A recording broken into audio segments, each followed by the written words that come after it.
All right, so it's the evening before going to Edmonton on this trip, and I'm just packing, and I just wanted to be in the light here because my hair is purple. This was the thing for the wedding. Yeah, I haven't colored my hair in so long, and it's so fun, and I love it. And it's been a weird day, but this is kind of keeping me going, and it'll just be fun for the trip. I don't know, sometimes just gotta do those little things for yourself that are just fun for life when everything else is weird, if you know what I mean. Yeah, it's weird. I feel like I always try so hard with packing. Like, I feel like I started packing 4 days ago, and then still now it's like after 9 o'clock the night before, and I feel like none of my stuff is packed because I just did all these side projects. Like, I wanted to pack a watercolor paint palette. So I just went through and relabeled everything and swatched some of the paints and added new ones and, rearranged them and cleaned them up and everything, wiped everything down. And that was part of packing, but that was like maybe ended up being a few-hour project or something. So now the real packing is still ends up being last minute, but oh well. Yeah, and I try so hard to just, I don't know, keep going with things and stay regulated. And, this trip's going to be a big test of like learning new stuff for my OT regulation strategies and everything. Got to actually pack for real, but also I'm making a spreadsheet because that's always fun. So I like making spreadsheets. But yeah, the spreadsheet is just like, I also just want to eliminate some of that worry that always happens of, like, I try to leave enough time with packing just so that I can like spontaneously be like, oh yes, and this thing, and this thing, and this thing. The less time I have, the more likely I am to forget something. But I'm kind of writing things down onto a spreadsheet for future trips. So now as I think of them, I'll have them.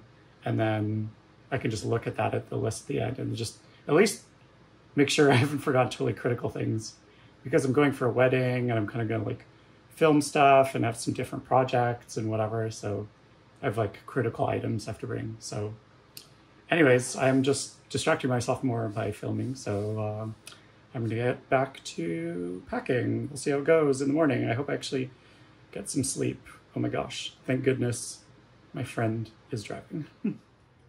All right, hi, I am back. We made it through our trip to Edmonton. Went with my friend. Yeah, we were driving, and I've just been chilling the last few days because, yeah, it was a lot, but it went really well. It was 2,500 kilometers, I think, round trip to Edmonton, and my hair is still purple. It's like, I really love, it's still so vibrant. It's just, I think I've only washed it 3 times in 2 weeks or something, which is what you got to do. It's like, I love that I did this. I did this for the wedding. It was a good excuse too. And it's beautiful. And the person who does my hair did a really great job. So yeah, going on this trip, surviving a road trip as an autistic person. I didn't get much sleep after that last video. I was packing. I stayed, it was still, after days worth of preparation, I still have trouble sleeping before every trip, right? It just stresses me out. So I'm just always worried. I think I'm mainly worried about leaving something behind, which is why I made the spreadsheet to take some of the pressure off. Just thinking that I've forgotten something, because like I've done in the past of, I'm so careful about bringing all my, like, the right cords to plug things in and battery packs and stuff like that. And then, but I'll just like forget underwear or like pajamas or something like that.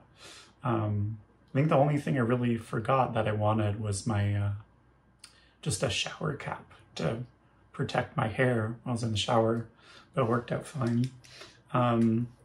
Yeah, like I was saying, the drive out was, it was so hot. Like, it had been so unseasonably, unusually cold. Like a week earlier, I was wearing a fleece and stuff. And then when we drove out, it was like 35 degrees Celsius, which I'm not used to. And there's lots of construction, so we had to stop a lot, but it's good. It shows, it's so good to be able to travel with somebody who just, like, I don't know, you're on the same wavelength and he gets you. So my friend's somebody who's like amazing because they can drive the whole way, and I was navigating and moral support and DJ and all that stuff. But, you know, just to have somebody who knows, like, it was so hot, so it was kind of, I tend to, in the heat, get shut down. So it's kind of like in a moderate shutdown from the heat at some point. And, you know, just to like know that somebody's going to be okay, to just stop when I like need, I'm like, okay, we need to get like some fans, we need to get frozen drinks, cool down and stuff like that. And, you know, so somebody's just gonna be okay with that, like stopping when I need to stop. And is just gonna, and help me make decisions about what's best for me too. Like part of the problem with shutdown with heat, and like in the heat, I got dissociated as well. So in that state, it just becomes really hard for me to make any decisions. So, you know, and I just kind of go with the flow, kind of like in a robotic way. But then, you know, if I'm heading towards like heat stroke or something, it's just going to get worse, or shutdown is just going to get worse because I'm not, you know, taking a break or cooling down or whatever, because I'm having difficulty, like, yeah, it's like I have difficulty, those times I have difficulty speaking as well. So just to have a plan ahead of time so that the person knows what to look out for, and just to stop when needed, that was so important. And that really worked out really well. Like, I so appreciate a friend was along, made me feel very safe. Overall, this trip went really well. I was really worried because, you know, 6 months ago, I didn't even know if I was going on the trip, to be honest. I had like lots of just difficult things with my family I won't get into, but just like having to set up, just talk to people. And it was a real grind of just figuring stuff out with my counselor, my occupational therapist, and like a plan for myself to be safe, you know, to be safe traveling, and also just also relationship and family stuff. So lots of like setting boundaries and everything. So I'm lucky to have that support, but it just shows how much like the support is important, you know, even just that like counselor and OT, just, you know, a few times a month. And yeah, it makes a huge difference. And just having a plan in general. And I used to just wing all these things and I would just do them, but it gets so dysregulated and extremely anxious. I love traveling. I love all the you know, the novelty of it and seeing new things. Like I have a real craving for novelty, which is not the most usual thing for an autistic person. It's this combination of autism and ADHD, I guess. And it's like I'm really glad to be back home with my routine and my stuff organized. Like that to me is part of the worst things about traveling, is just living out of a bag. And I've tried to pack organized, but I'm like, I just feel like I'm in a room and I'm going around in circles because I'm just like, with my short-term memory issues, I'm like, which bag did I pack this in? And then I'm going from one bag to the other. And then because something pops into my head, I'm like, oh, I was going to look for this other thing, this jacket, but I really need this charger. And then I'm just kind of going back and forth across the room, where like I kind of do that at home, but at home I just know exactly where everything is. And I try to put everything back in the exact same space for the most part. And it was actually made me thinking with traveling, like having everything laid around is just kind of,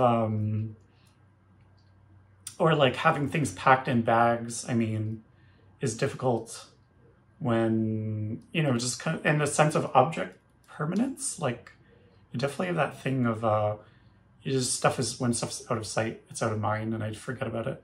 Like my OT had made this nice, we had worked together on a shutdown scale, packed it in my bag somewhere, and then just promptly completely forgot about it for the rest of the trip.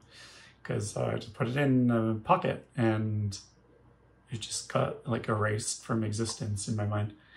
And yeah, so people notice, yeah, my friend noticed, like I just spread stuff all around the room. And I like usually being pretty organized at home.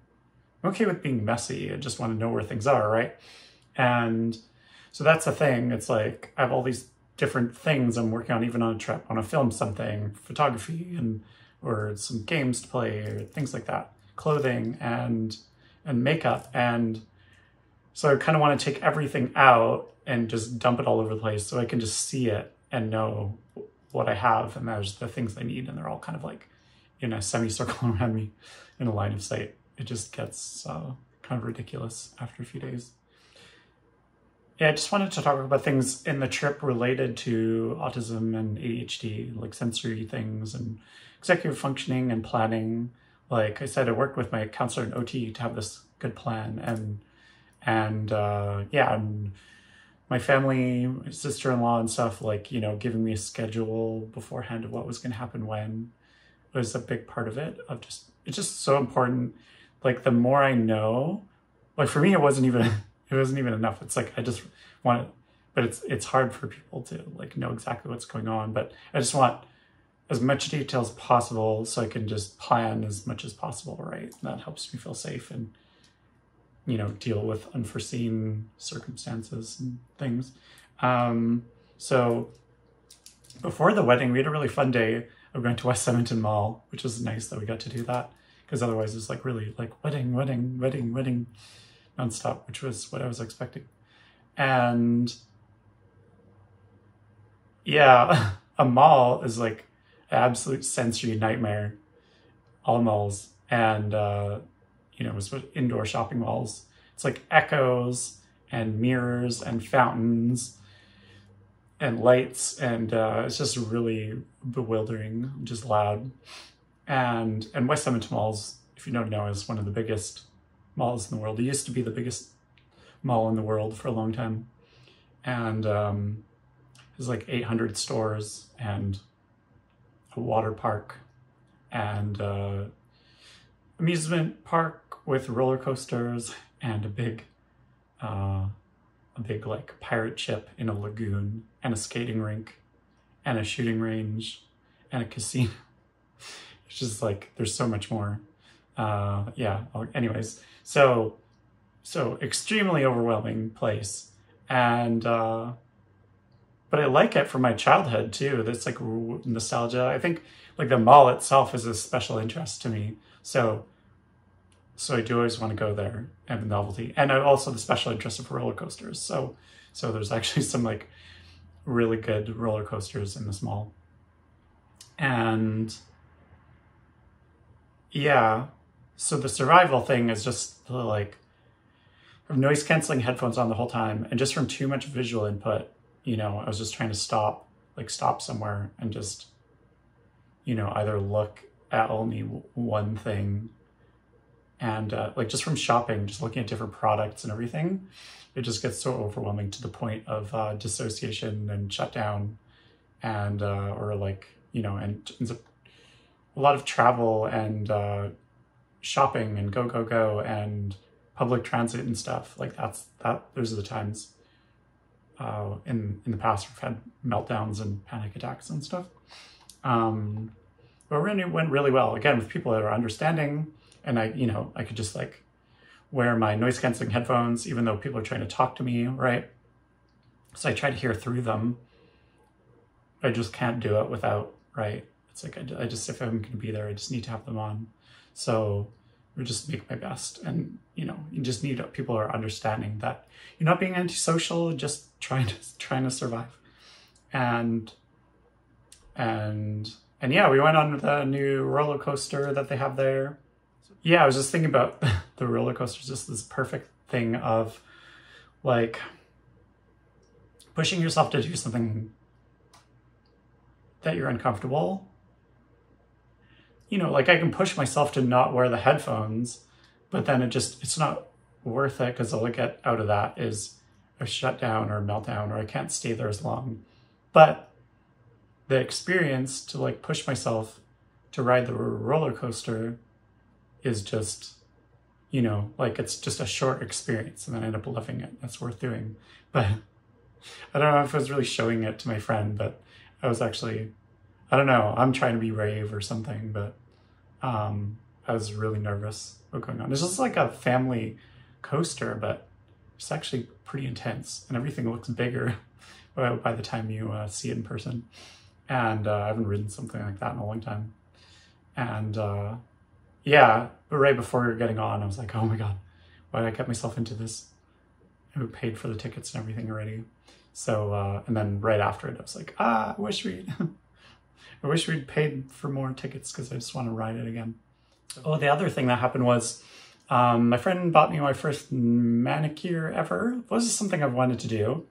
I just didn't know. It was like pretty difficult from a sensory perspective. I like the kind of being pampered, but like, the like doing like cuticle stuff, that really gives me the, yeah, like ick, just visceral feeling, like heebie-jeebies, call it. All those things where I'm just like, oh, I don't like it. But I really like, I got gels, so like friend pointed out they actually match my glasses, which it wasn't even planned, but I like. Yeah, I love it. I don't know. It just, I have those ridges on my nails and weak nails, and this just kind of smooths it out in a way that's, I find really satisfying. Yeah, and before the wedding, we had this party. I was able to make a toast, which at first I just said I wasn't going to be able to do. Again, that's part of the, like, oh, I wish I'd known before, just to like think about it more. And so it's a little, I guess it would just be unexpected to people who think that that would be a thing, but I just wasn't thinking about it. And for that moment anyways, like before the wedding. And I was just like, no, I can't, I don't think I can do that. And I was so inspired listening to other people. And I've been working on, you know, doing this AAC text-to-speech app. Like you see from this video, I can talk a lot, but and in certain situations, like with the shutdown like I was talking before, it becomes really difficult to speak. And sometimes I can't at all. And then sometimes it's like selective mutism. And that's kind of one of those times. The other thing is sometimes with this intensity of speaking, it's just like, I don't pay attention to what people's reaction is. So I'm really missing out in sort of like a beautiful moment like that at a toast at a wedding, or just having an intense like presentation or discussion, or like I've had a lot of my life of just sharing a personal story about things, you know, kind of like this, but in front of people. And I just get so overwhelmed, or I'm just so focused on what I'm saying and trying to like maintain it that I just don't, it's like my vision turns off. It's like I don't see people's reactions. I can't really react to their reactions. I don't know if it's going well or not, you know, and I don't get much out of it, right? Like, I want it to be a nice, memorable moment for me. And then sometimes it's so intense for me that I just like, I don't even really remember what I said, which can be problematic sometimes too. And yeah, and then I just get stuck on what I'm saying, or I ramble too much about one thing and totally miss like the main point of what I wanted to say, which sometimes is okay. But for those kind of critical moments, it's like, I just feel left out from those experiences. Not that it's not hard for other people, it's just, it can be so extremely dysregulating, extreme anxiety inducing that it's just incredibly hard for me to do those things. And in that specific situation, I just wasn't going to be able to speak at all. I'd been working with my OT on learning communication app, AAC. So it's just a text-to-speech app. So I meant to write something for Toast. I was really inspired by what other people said. I was like, I want to do this. and I wrote this toast, and I just broke it into chunks and put it on the AAC app, text-to-speech, and then played the chunks. And it just ended up being a really beautiful moment, and I felt like I could pay attention to people just hanging off the words, and I could see people's reactions. And because I wasn't just putting out all my resources and trying to just say words and remember how to speak. And, you know, I can look back now and I can remember the moment more. And yeah, everybody was really quiet. And then I ended it with a joke to break the kind of tension and everything. And that got a big laugh. I got some hugs and stuff. And then that was a good conversation about, like, I do like hugs, but I just like strong pressure. So I have trouble with like tentative hugs and light touches and stuff. But if you're gonna touch me, ask first, ideally, but like firm touches are better and tight hugs. So yeah, I was so glad I could be able to do that. And I really like this concept of using AAC just as like, you know, I could talk sometimes and I can't talk other times. And this just lets me be involved in things where I would otherwise be left out. And then, I know people wouldn't be mad at me for not doing something, but then the other people wouldn't have had that moment. And my sister-in-law wouldn't have had that moment. And it wouldn't have been okay, but this was just better for all of them, for me and everybody else. So it was nice that I could be able to do that. So other than the AAC app, I also had communication cards, which I wrote in conjunction with my OT. So that really helped. This trip was really preloaded and really kind of like, I had a core of safe people around me, or people who know me and understand the things I need and that kind of thing, and needing to take breaks, and it used the AAC app if needed and all that stuff. But I have the cards that say the kind of things, so it helped me like communicate to my friend if I couldn't do it verbally, or if it was like an interruption when talking to somebody else, or is noisy, or like to show somebody else who I don't really know, that kind of thing. I'm still working on them. I'm still getting over the, like, it's still hard for me to be like, hey, I'll just show you this thing and that's okay, and not having to like over explain it.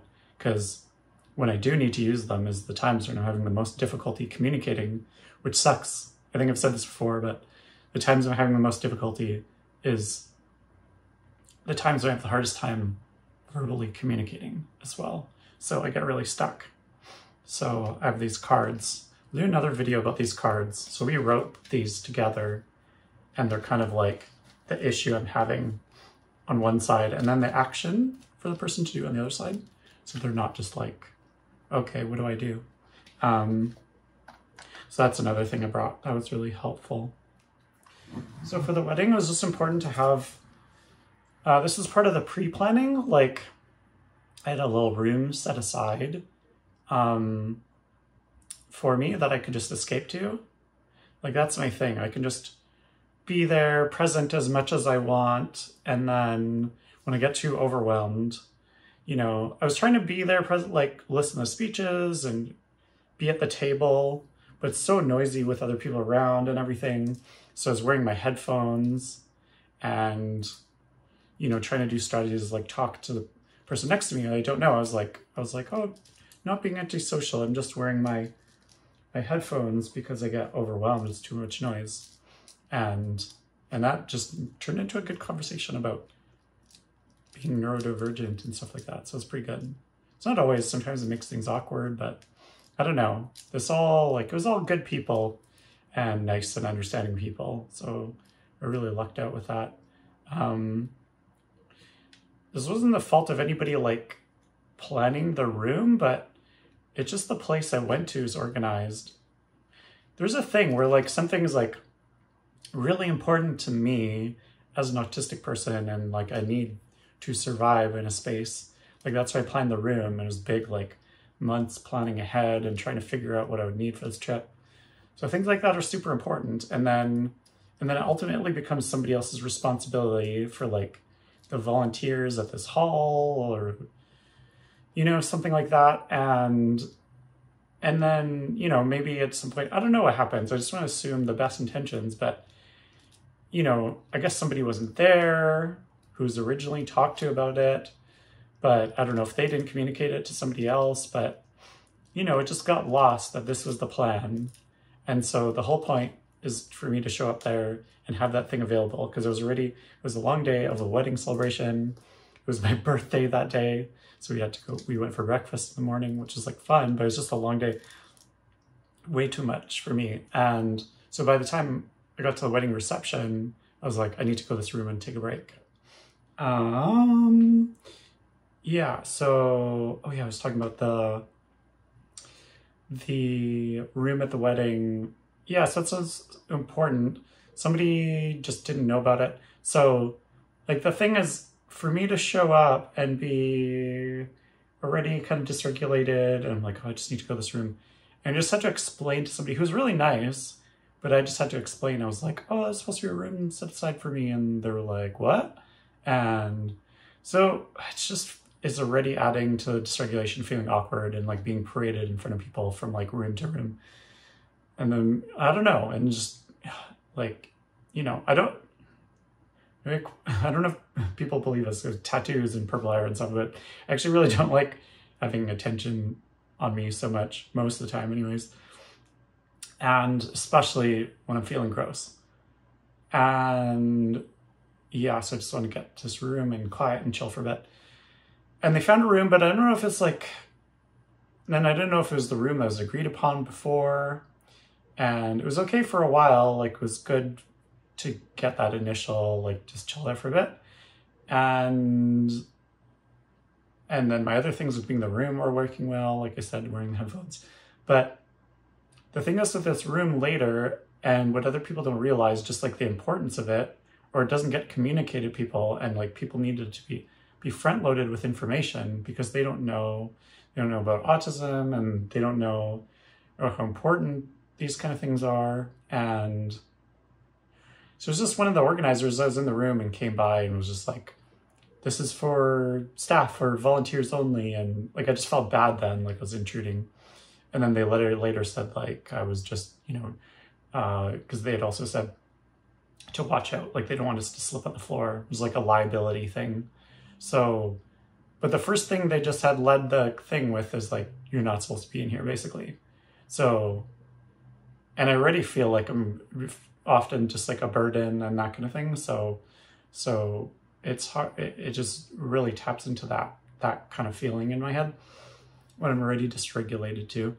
And yeah, and my criteria for the room is like, I just wanted a place where I could be on my own and close the door and have the light off, right? But it was like a volunteer room. So I was in there for a bit on my own, but then people are coming in and they were like asking if I'm okay and that kind of thing. And that's the last thing I want. I just don't want to talk to especially strangers at that time. Like I just want to be left alone to like chill, and I'll be okay if people just leave me alone for a bit. Or I want like people I know and love and like that are safe to me, that come and check on me, and if needed. And yeah, and some people came in and were just giving me weird looks, like, who are you? Like, I'm not a volunteer. Like, why am I back there? Maybe kind of thing. I don't know. It just felt uncomfortable. And I left and like left my backpack there. And then I didn't feel comfortable going back in the room because one of the volunteers was on the phone, and I just couldn't get my communication cards and other stuff that I needed in my bag for a while.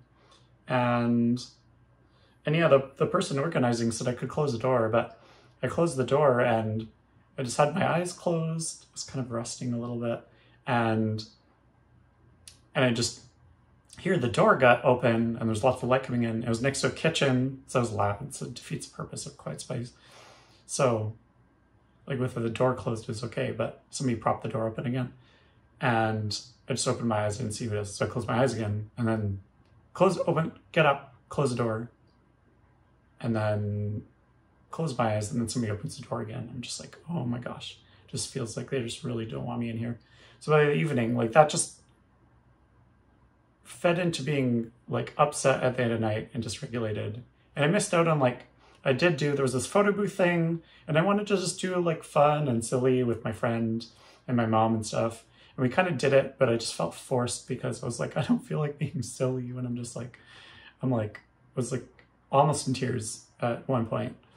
But anyways, like overall, the huge wedding day was a huge success. I'm just not getting into like all the best stuff because I want to keep this related to autism strategies and stuff like that, which is usually like for the more difficult stuff.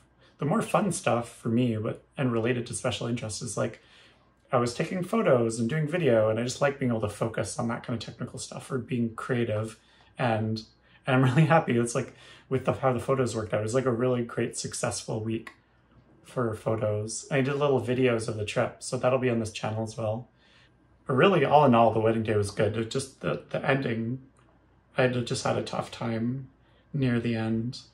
And the next day, and I should plan for this, it was go, go, go, go, go with the wedding and nonstop. And then the next day I just had a migraine. As it happens, I think it's just it seems consistently with me, it's like literally just too much talking to people, too much socializing, too much input, too much. And then I get a migraine, and it really like ends up feeling like an alcohol hangover, which is unfair because I don't even drink alcohol anymore. I like alcohol, I just can't drink it anymore, or not currently.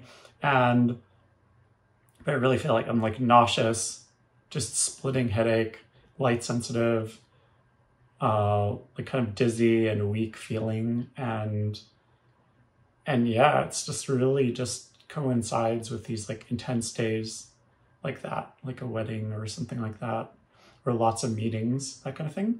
So I should almost expect that kind of thing. And that was terrible, but because that was kind of like the worst thing that happened for the whole trip, I thought that was a good success because I was worried about so many other things. But ultimately, like the trip went really well, and I was able to even like have a good time sometimes and be present sometimes.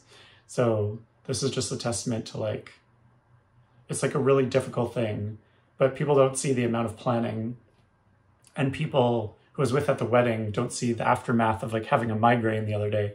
It's just like my friends and family see that. And I wasn't able to quite as much enjoy the time with my friend after the wedding and seeing my other friends. It was still good, but I was just like done by then. But the whole trip was great. Like the drive back was okay. It wasn't as hot.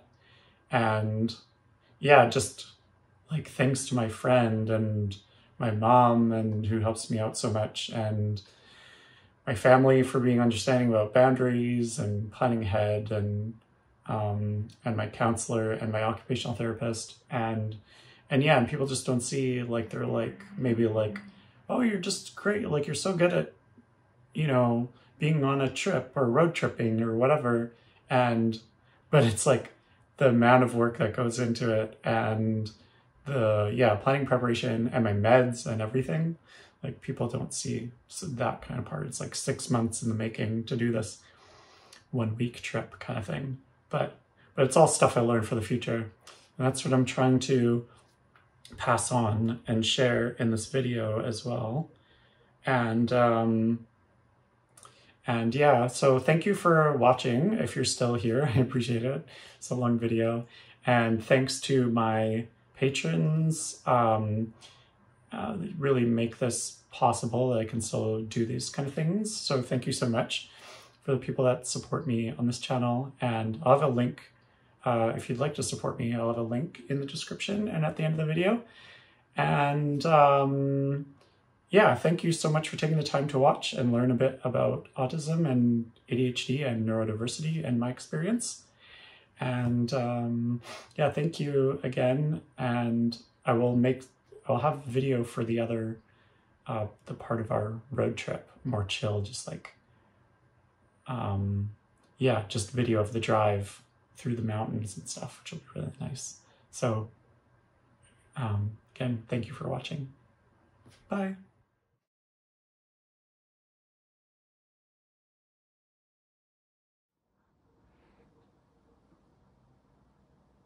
I'm packing, getting ready for this trip, and I'm just, you know, doing that thing where I'm starting a whole bunch of new projects and dismantling my entire apartment when I'm supposed to be packing.